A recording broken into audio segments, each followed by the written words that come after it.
Good evening, traveler. I hope you're somewhere warm, somewhere safe. Because tonight's story isn't about monsters or things hiding under your bed. It's about something far worse, the sound of a voice you trust, calling you from the dark. Sometimes evil doesn't break in. It just pretends to belong. This is the true story of a girl who learned that even the most familiar voice can lie. This is Like What, Sweetie? A scary Home Alone story. You're listening to The Fractured Mind, where the darkness doesn't need to whisper to be heard. Hello, my name's Roberta, but everyone I know just calls me Bobbie. I grew up in a little town outside of Denver. And this is the night I learned that there are truly bad people in this world. The kind who don't just take, they pretend to be someone you love. It was November 19th, 2007, a Monday night. I was 12 years old. The Broncos were about to play the Titans, and I was finishing up homework in my room. Mum had gone grocery shopping, last-minute things for Thanksgiving. She wouldn't be gone long. The rule was simple: stay inside, lock the doors, and don't answer for anyone. I'd just started playing Legend of Zelda on my GameCube when the phone rang downstairs. Back then, not every kid had their own phone, so if it rang, I picked it up, especially if it might be Mum. By the fourth ring, I grabbed it. The caller ID said Mum's cell. "Roberta, can you come outside and help with the groceries?" Her voice didn't sound right. Stretched, almost like someone trying to sound warm and failing. "Mum?" I asked. "Yes, sweetie." That word hit me like static. Sweetie. My mum never called me that. And she never said Roberta unless I was in trouble for something. "Why do you sound weird?" I asked. There was a pause. Then, "Like what, sweetie?" That's when my stomach turned. I hung up. The phone rang again. Mum's number again. I didn't answer. A minute later, a new number. I picked it up. A man's voice this time. Calm, deep. "Hey, Roberta. This might sound strange, but it's your dad. I'm outside. I'm home, sweetie." I froze. My dad had died in Afghanistan 3 years before. "What?" was all I could whisper.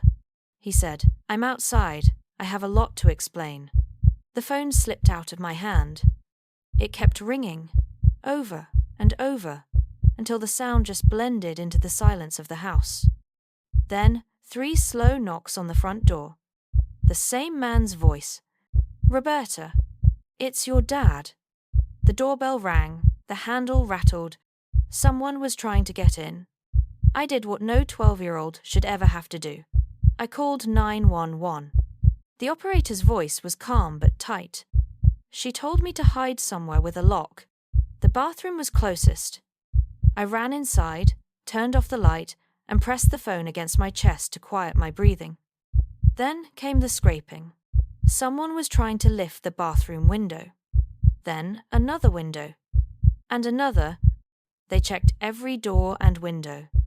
If even one had been unlocked, I wouldn't be telling you this story. After what felt like forever, the operator whispered, "Bobbie, the police are at your front door. It's safe now." Only then did I unlock the door. Red and blue lights flickered through the windows. Officers moved through the yard, flashlights cutting through the dark. Then Mum's car pulled up, headlights sweeping the porch. She jumped out, holding my little sister, terrified. That's when we found out her phone had been stolen. It wasn't hard to piece together. Her phone had our address, our home number, and pictures of us, my dad in his dress blues. Enough for someone to know my name and use it. A woman pretending to be my mom. And some heartless man pretending to be my dad. 2 people out there using stolen phones to find families like ours. And kids like me. My mum's phone was never found. Still to this day, late at night, when my phone rings once and stops with no name, no number, I still hear that voice in my head. "Like what, sweetie?" We spend our lives learning to trust. Our parents, our loved ones, the people who make us feel safe. But sometimes, the voice on the other end isn't who we think it is. Sometimes it's pure evil, wearing that trust like a mask. Evil doesn't always announce itself. It calls softly, patiently, using the words it knows you'll answer to. So tonight, if your phone rings once and stops, and you hear a familiar voice whisper your name, think twice before you answer. If tonight's story will now have you looking over your shoulder, please share it with someone you trust, or at least someone you think you can trust. And don't forget to like, subscribe, and ring the bell, so the next time the darkness whispers, you'll hear it first. Thank you for listening to The Fractured Mind.